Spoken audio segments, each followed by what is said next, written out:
Hello दोस्तों। आज मैं आपको एक ऐसी कहानी सुनाने जा रहा हूँ जिसमें एक लड़का सिर्फ डर की वजह से अपनी जान गंवा देता है। इस कहानी में तीन लड़के आपस में बात करते हैं कि हमें किसी भी चीज़ से डर नहीं लगता। हम कहीं भी रात में आना जाना कर सकते हैं और भूत प्रेत जैसी कोई चीज़ तो होती ही नहीं है।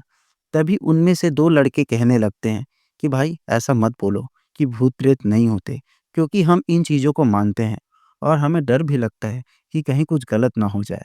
उतने में पहला लड़का हंसने लगता है और कहता है कि तुम लोग डरपोक हो और फालतू की बातें करते हो। यह बात सुनकर वे दोनों लड़के कहने लगते हैं कि नहीं, हम सच बोल रहे हैं।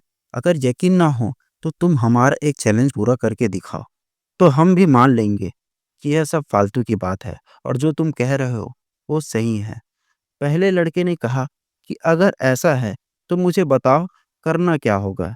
तभी उन दोनों लड़कों ने एक शर्त रखी और कहा, अगर तुम इतने बहादुर और निडर हो तो आज रात 12 बजे हमारे गांव के पीछे के तालाब में मिलना। हम तुम्हें सारी बातें वहीं बताएंगे। वह लड़का रात में तालाब के पीछे पहुंच जाता है और उन दोनों लड़कों से कहने लगता है कि बताओ अब करना क्या है।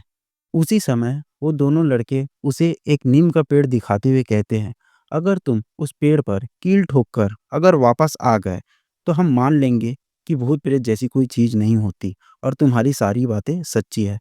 तभी वह लड़का हंसकर बोलता है, बस इतनी सी बात, रुको मैं अभी कील ठोक कर आता हूँ। ठंड का समय था। उस लड़के ने शॉल ओढ़ा था और अपने दोस्तों से कहा, मैं 2 मिनट में कील ठोक कर आता हूँ। समय बीतता गया। 10 मिनट हो गए, वह वापस नहीं आया। 1 घंटे हो गए, वह लड़का वापस ही नहीं आया। वो दोनों लड़के डर कर कांपने लगे और अपने घर भाग गए।